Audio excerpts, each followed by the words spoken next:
به نام خدا سلام عرض میکنم خدمت شما دوستان عزیز و با تشکر از اینکه تا اینجا با من همراه بودید.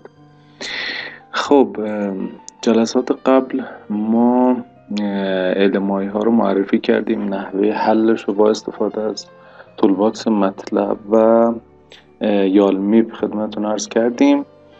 الان میخوایم که این دوتا روش رو روی سیستم عملی که در واقع مقادیرش، پارامتراش و دینامیکش از یه جایی برداشته باشیم، یعنی سیستم عملی باشه، رو اون پیاده بکنیم تا ببینید که چجوری ما میتونیم از LMI استفاده کنیم برای کنترل سیستم. حالا سیستمی که من انتخاب کردم براتون شناور مغناطیسیه که توی قطارهای مغناطیسی کاربرد داره. ما قرار است که کنترل کننده فیدبک حالت براش طراحی بکنیم. خب اولی من یه مقدمه در مورد قطار مغناطیسی بگم. اینکه قطار مغناطیسی هستش که توی چین داره استفاده میشه و تنها قطار مغناطیسی هستش که در مصارف تجاری در واقع استفاده میشه. 2003 راه افتاده. قطار مغناطیسی یه تکنولوژی هستش که قطارها بتونن با سرعت بالاتری حرکت کنن. در واقع روی هوا حرکت میکنه این قطارها با استفاده از نیروهای الکترومغناطیسی. قطار روی ریل و با فاصله مثلا 1 سانتیمتری از ریل قرار میگیره و حرکت میکنه، یعنی هیچ استکاکی وجود نداره. ریل و قطار هیچ استکاکی با هم نداره. این باعث شده که مزایای خیلی زیادی داره قطار. مثلا یکیش سرعت خیلی بالاست که در حد 400-500 کیلومتر در ساعت، نصف یک هواپیما تقریبا سرعت داره و برای مسافرت‌های بین شهری یه گزینه خیلی خوبی میتونه باشه. که این قطاری که میبینید الان اینجا بین شانگهای، یعنی مرکز شهر شانگهای و فرودگاه پودونگ هستش. این ایستگاهشه، ایستگاه قطار هستش که این فاصله 30 کیلومتری رو در حدود 7 دقیقه و 20 ثانیه طی میکنه. حالا تکنولوژی‌های مختلفی از خدمتتون عرض میکنم. اون تکنولوژی آلمانی بود، اونی که دیدید تو چین بود، ولی این تکنولوژی ژاپنی هستش، JR Maglev. که این تستی هم، این ریلی که می‌بینید ریل آزمایشی هستش و هنوز تجاری نشده این تکنولوژی، ولی خب ماکسیموم سرعتی که بهش رسیدن با قطار مغناطیسی توسط این قطار بوده. این قطار بوده حدود 580 کیلومتر در ساعت، ولی قطار چینی حدود 500 کیلومتر سرعتشه، ولی توی حالت عملیاتیش که الان برای مسافربری استفاده میشه با سرعت ماکسیموم 430 کیلومتر در ساعت. خب این قطاری که می‌بینید که همون تکنولوژی آلمانی هست که در آلمان توسعه کرده شده یونس و توسط شرکت ترانسرپید که حاصل همکاری زیمنس و ترانسرپید و این قطارها فرصت گرفتیم که در حال حاضر برای مسافربری استفاده می‌کنیم. خب این قطارها مزایای خیلی زیادی دارن که من خیلی نمی‌خوام به تفصیل وارد بشم، ولی همین رو ببینید که مصرفش خیلی کمه. مثلا برداشت کلا چرخ سیستم تعلیق نداره، یعنی سیستم تعلیق به اون شکلی که چرخ داشته باشه نداره. تو هوا حرکت می‌کنه، استفاده نداره، سرعت بالایی داره، امنیت بالا و خیلی مزایای دیگه. من دیگه وارد این مسائل نمیشم. بریم ببینیم که خب مسئله ما به کجا منجر میشه. ببینید ما کلا 3 تا تکنولوژی داریم توی قطار مغناطیسی. یکیش الکترودینامیک یا الکترودینامیکی که تکنولوژی ژاپنی هستش.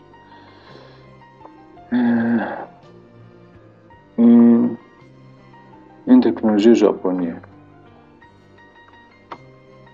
بعد همونطور که میبینید ریل ها به صورتی هستن که قطار روش قرار میگیره، یعنی اینکه نیروهای دافعه همیشه استفاده میشن. اینجا یه سری سیمپیچ‌های قرار دارن که با توجه به جریانی که به اونها میدیم میدانهاش یه جوریه با این سیمپیچ‌های روی قطار، روی بدنه قطار هم نامن، پس بنابراین همدیگه رو دفع میکنن. این باعث میشه که این بالاش بمونه و کانفیگوریشنش به این شکله. یک سری هم داریم الکترومگنتیک که این تکنولوژی آلمانی هستش، همونی که الان تو چین هم استفاده میشه. توی این حالت بدنه قطار میاد حول ریل قرار میگیره، یعنی که در واقع یه جوری پوشش میده ریل رو.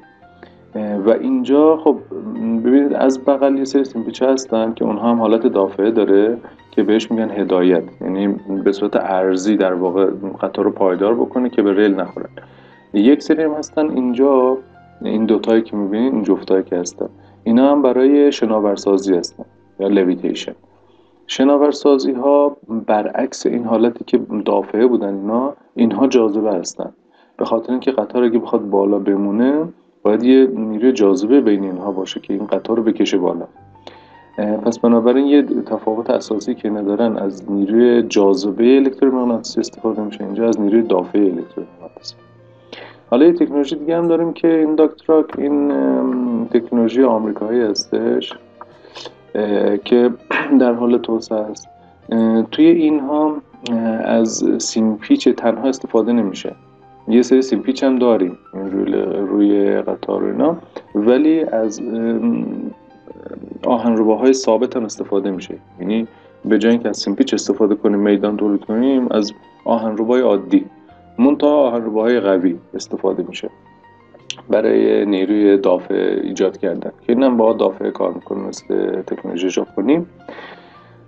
ولی خب این در حال توسعه هستش، هنوز تجاری هم نشده. تکنولوژی ژاپنی هم تجاری نشده، فقط تکنولوژی آلمانی که توسط ترانسرپید تولید شده از سال 2003 هم که توی چین داره مورد استفاده قرار میگیره. خب ببینید نحوه کار این قطارها، حالا لویتیشن یا تعلیق و هدایت رو بهتون گفتم.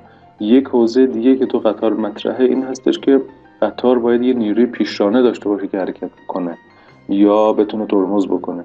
این نیرو از کجا به دست میاد؟ خب اگه چرخ داشته باشه از طریق چرخه، ولی اینجا که چرخی نیست. چجوری؟ ببینید تکنولوژی رانش دقیقا شبیه یه دونه ژنراتوره. یه ژنراتور رو در نظر بگیرید، یا ژنراتور سنکرون شما، یا موتور سنکرون. یه استاتور دارید که این سبز رنگه، یه دونه هم روتور دارید این قرمز رنگ وسطشه. حالا شما وقتی یک ولتاژ اعمال میکنید به این موتور، این باعث میشه که میدانهای الکترومغناطیسی که بین استاتور و روتور ایجاد شدن باعث یه نیروی رانشی، در واقع یه نیروی چرخشی توی روتور میشن که روتور میچرخه. حالا این همین شکل شما در نظر بگیرید این استاتوری که هست دوره اینو بازش کنید، استاتوره بشه ریل، قطاره بشه همین روتور، اون تا باز شده دیگه. خب یعنی به جای حرکت دورانی روتور، این قطار فرسونید یعنی روتور عمل میکنه، ولی به جای حرکت دورانی حرکت خطی انجام میده. یعنی همون نیرو، همون تکنولوژی هستش، ولی این میدانهای مغناطیسی که بین خود قطار، یعنی این میدانهایی که روی قطار نصب شدن سیمپیچاش و اینهایی که روی ریل هستن در حکم استاتور هستش، این نیروها در همکنشش باعث میشه که قطار رو حرکت بکنه. خب شما هر چقدر فرکانس کاری این ولتاژ اعمالی رو بیشتر بکنید، این میدانها قوی تره و اینو به حرکت در میاره، سرعتش بیشتر میشه. و برعکسش هم هست، شما فرکانس هر چقدر بیارید پایین تر، این باعث میشه که این ترمز بکنه، در واقع وایسه، چون نیرو رو از بین بردید. خب اصل تکنولوژیاش همینایی بود که خدمتتون عرض کردم دیگه، بقیهش جزئیاتش فقط عوض میشه بین قطارها. ببینید این همونی که گفتم، این برای لویتیشن هستش، یعنی نگه داشتن قطار با یه فاصله یکسان روی هوا. این هم که برای هدایت هستش، گایدنس مگنت. حالا اینجا دیگه عملکردش قشنگ نشون داده میشه که این دوتا فاصله لویتیشن را حفظ میکنن، یعنی این فاصله باید کنترل بشه که یه فاصله مطمئنی به نیروی قطار باشه. از اون طرف هم مگنت هایی داریم که این سیمپیچ ها باید به نحوی کار کنن که به لحاظ ارضی فاصله ریل قطار از هر دو طرف حفظ بشه، هم از این طرف هم از این طرف. و خب نیروی رانش هم که خدمتتون عرض کردم.